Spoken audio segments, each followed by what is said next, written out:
Hi friends, இப்போ நம்ம வந்து என்ன பண்ண போகிறோம்னா, இன்றைக்கி நம்ம யூடியூப் சேனலில் ஃப்ராக் தைக்கிற வீடியோ போட்டிருக்கேன். ஃப்ராக் வந்து ஒரு சேரீ கொடுத்துருந்தாங்க. அந்த சேரீயில் வந்து ஒரு பாப்பாவுக்கு, பெரிய பாப்பாவுக்கு ஒன்று, குட்டி பாப்பாவுக்கு ஒன்று ஃப்ராக் தைச்சின்னு இருக்கேன்.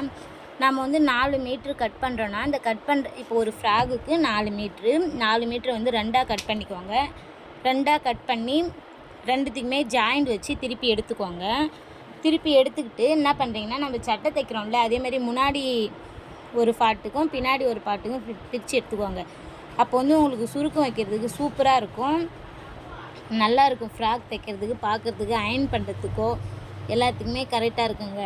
ஏன்னா நான் அதுக்கு முன்னெல்லாம் என்ன பண்ணுவேன்னா, ஃபஸ்ட்டு தைக்கிற புதுசில் கட் பண்ண மாட்டேன். அந்த 4 மீட்டருமே ஒன்றா வச்சுக்குவேன். சட்டையை வந்து தைச்சி ஜாயின் பண்ணிக்குவேன். ஜாயின் பண்ணி நெடுக்க சுருக்கம் வச்சுன்னு வருவேன். அப்போது வந்து அவங்களுக்கு லூஸாக இருந்தாலும் பிடிக்கிறதுக்கு, இடுப்பு வந்து மேலே லூஸாக இருந்தால் பிடிச்சிக்க முடியுது, இடுப்பாண்டு வந்து லூஸாக இருந்தால் பிடிச்சா ஒரு மாதிரி இருக்குது. அதனால் இது மாதிரி தைக்கும் போது நல்லா இருக்குது. நம்மளுக்கு நம்ம ஃப்ராக் தைக்கிற வீடியோ 1-2 போட்டிருக்கோம். ஆனால் உங்களுக்கு பிடிச்சிருக்கான்னு பாருங்கள்.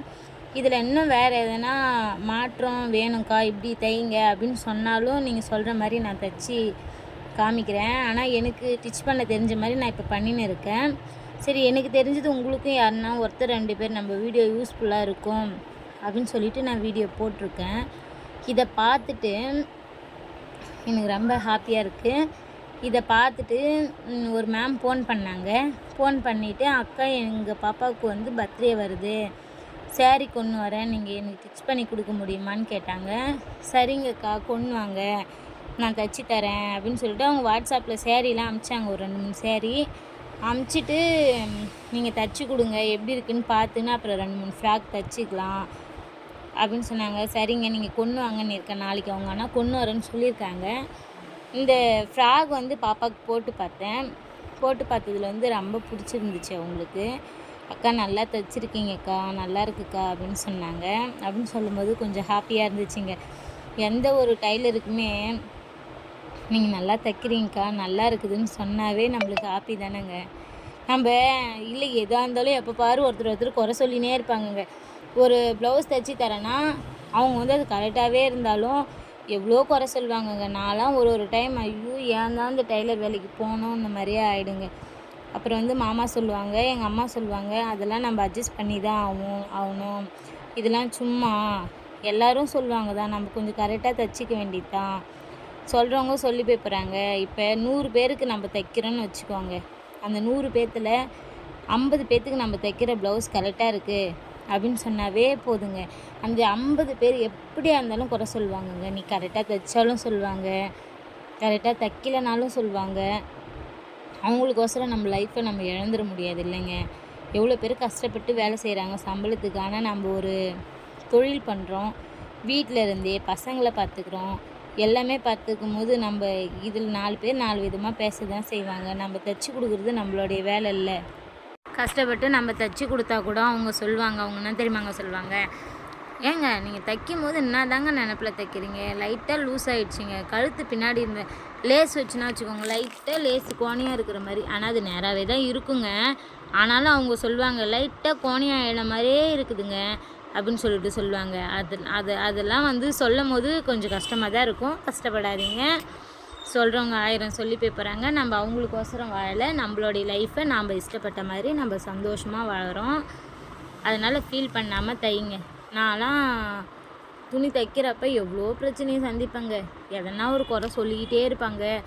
அந்த குறை சொல்கிறவங்கள நீங்கள் என்ன தெரியுமாங்க பண்ணுறீங்க, முடிஞ்ச அளவுக்கு பாருங்கள்.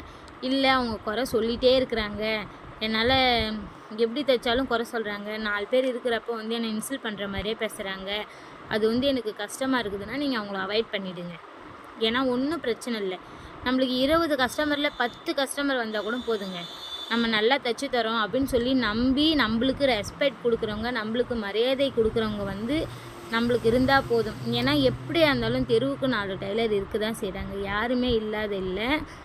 கேட்ட உடனே தைச்சி கொடுக்கணும் அப்படின்னா அவங்கக்கிட்ட ஒரு அன்பாக ஒரு இதுவாக பேசணும். அவங்க காசுக்கோசரம் இந்த வேலையை செய்யலை, காசுக்கோசரம் செய்கிறவங்களும் இருப்பாங்க. அவங்களுடைய கஷ்டத்துக்கோசரம், அவங்களுடைய லைஃபுக்கோசரம் இந்த 100 ரூபா கிடைக்குமா, இந்த 100 ரூபா கிடைச்சிச்சின்னா நம்மளுடைய கஷ்டம் தீரும் அப்படின்றதுக்கோசரம் நீங்கள் எதை பேசினாலும் அவங்க வாங்கிக்க மாட்டாங்க. அவங்களுக்குன்னு மரியாதை எல்லாமே இருக்குது. 4 பேர் இருக்கிறப்ப தயவு செஞ்சு இந்த வீடியோவை யார் பார்த்தாலும் சரி, ஒரு துணி கஸ்டமர் வந்து டெய்லர்கிட்ட போயிட்டு 4 பேர் இருக்கிறப்ப அவங்கள கஷ்டப்படுத்தாதீங்க. அவங்க மனுஷன் யாரும் இல்லைனா கூட நீங்கள் போயிட்டு போட்டு காமிச்சு கூட எனக்கு இப்படி இருக்குதுங்க, அடுத்த டைம் இந்த ப்ளவுஸை வந்து சரி செஞ்சு கொடுங்க அப்படின்னு சொன்னீங்கன்னா இதை விட உங்களுக்கு நல்லாவே செஞ்சு கொடுப்பாங்கங்க. அதனால் 4 பேர் இருக்கிறப்ப போயிட்டு அவங்கள வந்து கஷ்டப்படுத்தாதீங்க. ஏன்னா நீங்கள் காசு கொடுக்குறீங்க, அவங்க தைச்சி கொடுக்குறாங்க. உங்களுடைய துணியை அழகாக வடிவமைக்கவும் அவங்களுக்கு தெரியும். அந்த துணியை வந்து நல்லா இல்லாத தைக்கவும் தெரியும். சரிங்களா? எந்த டெய்லருமே நல்லா இருக்கக்கூடாதுன்னு தைக்க மாட்டாங்க. பயந்துன்னு தான் தைப்பாங்க. ஐயோ இந்த அக்கா என்ன சொல்லிடுவாங்களோ. அப்படி இருக்கும்போது அந்த பயத்தை அவங்களுக்கு வராமல் நீங்கள் தான் பார்க்கணுங்க. நம்ம தைக்கும் போது அவங்க வீட்டில் எவ்வளோ கஷ்டமாக இருந்தாலும் இருக்கும். ஆனாலும் நம்ம வந்து நம்மளுக்கோசரம் வந்து அக்கா கேட்டுட்டாங்களேன்றதுக்கோசரம் அவங்க வந்து தைச்சும் கொடுப்பாங்க. அப்படி இருக்கும்போது யாரையும் மனசை கஷ்டப்படுத்தாதீங்க. சரிங்களா? நான் இது மாதிரி நிறைய அனுபவிச்சுக்கிறேன். நான் தைக்க முடியாதுன்னு சொல்கிறப்பலாம் ஆனால் எங்கள் மாமா சண்டை போடுவார்.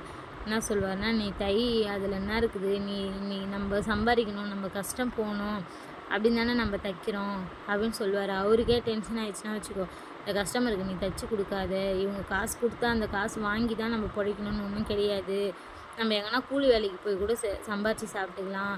இவங்க இப்படி தான் பேசிட்டு நல்லா தைச்சி வாங்கிக்குவாங்க. காசு வந்து ப்ளவுஸ் வாங்குறப்ப காசு கொடுக்குறப்ப ரொம்ப கஷ்டமாக பேசுவாங்க. அவங்க காசை நம்மக்கிட்ட கொடுக்குறப்ப தாங்க அவங்க எதனா ஒரு குறை சொல்லுவாங்க. அப்போ என்ன தெரியுமா தோணும், ஏன்டா நம்ம இந்த வேலைக்கு வந்தோம் அப்படின்னு சொல்லிட்டு தோணுங்க. நம்ம எவ்வளோ விஷயம் பண்ணுவோம். அதேமாரி டைலரிங்கில் நம்ம உட்காந்துட்டாலும் காலையில் நம்ம வேலையெல்லாம் முடிச்சுட்டு ஒரு 10 மணி, நீங்கள் ஹவுஸ் ஒய்ஃபாக இருந்தீங்கன்னா உங்களால் துணியே தைக்க முடியல அப்படின்னா ஃபீல் பண்ணாதீங்க. எப்படியா இருந்தாலும் ஒரு நாளைக்கு 4 ப்ளவுஸ் 5 ப்ளவுஸ் தைக்கலாம். நீங்கள் ப்ளவுஸ் தைக்கிறத விட நீங்கள் வந்து காசு கணக்கு போட்டுக்கோங்க. ஒரு நாளைக்கு எனக்கு 500 ரூபா, ஃபஸ்ட்டு 500 ரூபா நான் சம்பாதிக்கணுங்க. 500 ரூபா சம்பாரித்தா எனக்கு கொஞ்சம் நிம்மதியாக இருக்குங்கன்னும் போது வேலையெல்லாம் முடிச்சுட்டு தாராளமாக 10 மணிக்கு உட்காரலாம், 12 மணி வரைக்கும் தைக்கலாம், 2 மணி நேரம் தைக்கலாம். திரும்ப வீட்டு வேலை என்ன இருந்தால் செய்யலாம், திரும்ப 2 மணி நேரம் தைக்கலாம். நம்ம மாற்றி தைங்க. மிஷின்லேயே உட்காந்து இருந்தால் ரொம்ப கஷ்டமாக இருக்கும். மிஷின்லேயே உட்காந்து இருக்காதீங்க, மாற்றி தைங்க. சாரிங்க, பேசின்னு இருக்கும்போதே கொஞ்சம் எடிட் பண்ணுறதுக்கே ரொம்ப நேரம் ஆகுதுங்க. கஸ்டமர் வந்துனே இருந்தாங்க. ஒரு 3 ப்ளவுஸ் தைச்சி வச்சுருந்தேன். அவங்க கொடுத்து ஒரு 10 நாள் ஆச்சு. நான் தான் கொஞ்சம் லேட் பண்ணிட்டேன் தைக்கிறதுக்கு. அவங்க வந்து ப்ளவுஸ் வாங்கிட்டு போனாங்க. ஸ்டிச்சிங் வீடியோ வந்து ஆனால் கொஞ்சம் கஷ்டமாக தான் இருக்குது எடிட் பண்ணுறதுக்கு. ஏன்னா நம்ம எப்படி தைக்கிறோம் எப்படி போடுறோன்றதே கண்டினியூவாக நம்ம வந்து ஒரே இதில் வந்து பேசின்னு இருக்க முடியல. ஏன்னா ஆளுங்க 2-3 பேர் கஸ்டமர் வந்துனே இருந்துட்டாங்களா, திரும்ப நான் வீடியோவை நிறுத்தி பேசும்போது எனக்கு வந்து கொஞ்சம் குழப்பமாகுதுங்க. முடிஞ்ச அளவுக்கு தைக்க ஆரம்பிச்சிடலாங்க. பயப்படாதீங்க. ஃபஸ்ட்டு நம்மளுக்கு ஸ்டிச் பண்ணுங்கள். உங்களுக்கு என்ன ப்ராப்ளம் இருக்குதோ அதை வந்து நீங்கள் கரெக்ட் பண்ணி மற்றவங்களுக்கு தைக்கலாம். நம்மளுக்கு தைக்கும் போதே குறை வருதே, மற்றவங்களுக்கு எப்படி தைக்க முடியும் அப்படிலாம் நீங்கள் நினைக்காதீங்க. எல்லாத்துக்குமே தைக்கலாம். பயம் இல்லாமல் ஒரு வேலையை செய்யுங்க. தப்பானாலும் பார்த்துக்கலாம், ரைட்டானாலும் பார்த்துக்கலாம். பயந்தனா வச்சுக்கோங்க, நம்மளால் எதையுமே சாதிக்க முடியாதுங்க. பயப்படாமல் ஒரு இடத்துல நிமிர்ந்து நிற்கணுன்னா அது நம்மளால் மட்டும்தான் முடியும். தாராளமாக தைக்குங்க. துணி வரலைன்னு ஃபீல் பண்ணாதீங்க. ஒருத்தருக்கு நீங்கள் ப்ளவுஸ் தைச்சி கொடுத்தீங்கன்னா அவங்க போட்டு பார்த்துட்டு இன்னொருத்தர்கிட்ட சொல்லுவாங்க. அது மாதிரி சொன்னால் தான் நம்மளுக்கு துணி வரும். நம்ம தைச்சி கொடுக்குறது மெயின். நானும் கூட சீக்கிரம் தைக்கிறதில்ல. ஏன்னா ப்ளவுஸ் கொடுத்தாங்கன்னா கேட்டுனே இருக்கிறவங்களுக்கு சீக்கிரம் தைச்சி கொடுப்பேன். கொஞ்சம் கேட்காம விட்டுட்டாங்கன்னா 1 மாதம் 2 மாதம் கூட இஸ்தடிப்பேங்க. அப்படின்னும் போது நானும் கூட சீக்கிரம் தைச்சி கொடுக்க மாட்டேன். கொடுத்த உடனே அர்ஜென்ட்டுன்னு வந்து கையில் காசு கொடுத்துட்டு போகிறாங்க பாருங்கள், அவங்களுக்கு மட்டும்தாங்க நான் தைச்சி கொடுப்பேனே. கொஞ்சம் ஸ்டாக் நிற்கும், அவங்களுக்கு வந்து பொறுமையாக தைச்சி கொடுக்கலாம்னு சொல்லிட்டு நிறுத்திடுவேன். அது மாதிரி நிறைய விஷயத்தை நானும் நிறுத்தி வச்சுருக்கேங்க. ஏன்னா நான் காலையில் வந்த உடனே மிஷினில் உட்கார முடியாது. கடை ஓப்பன் பண்ணிவிட்டு கடையை ஃபுல்லாக க்ளீன் பண்ணிவிட்டு ஒரு 1.5 மணி நேரம் ஆகுங்க. நான் கடையை க்ளீன் பண்ணிவிட்டு எடுத்து வச்சுட்டு மிஷினில் வந்து உட்காரத்துக்கு ஒரு ட்ரெஸ்ஸு தைக்கிறதுக்குள்ளே 10 கஸ்டமர் வருவாங்க. அந்த கஸ்டமர் எல்லாத்தையும் அட்டன் பண்ணிவிட்டு அதுக்கப்புறம் நான் நடுவில் தான் டீச்சிங் ஒர்க் பார்ப்பேன். நான் ஏன் இந்த டீச்சிங் ஒர்க் பார்க்குறேன்னா, நம்ம லைஃபுக்கு நம்மளுக்குன்னு சொந்தமான ஒரு பணம் நம்மக்கிட்ட இருக்கணுங்க. நம்ம முதல் வைக்கிறோம், சேல்ஸ் பண்ணுறோம், அது வந்து நம்ம பணம் கிடையாது. சரிங்களா? நான் வந்து உட்காந்து மிஷினில் வந்து தைக்கிறேன் பாருங்கள், அது வந்து என்னுடைய பணம், நம்மளுடைய பணம். நம்ம சொந்தமாக இன்றைக்கி கஷ்டப்பட்டு நான் இன்றைக்கி 200 ரூபா சம்பாரித்தேன் அப்படின்னும் போது எனக்கு வந்து திருப்தியாக இருக்குங்க. ஏன்னா என்னுடைய வீடியோவை நீங்கள் ஃபஸ்ட் டைம் பார்க்குற மாதிரியா இருந்தால் என் வீடியோவை சப்ஸ்கிரைப் பண்ணுங்கள், லைக் பண்ணுங்கள். இன்னும் எனக்கு என்னென்ன டிசைன் போட முடியுமோ நான் போடுறேன். என்னுடைய லைஃப்பை உங்கள் கூட ஷேர் பண்ணிக்கிறேன். பாய்.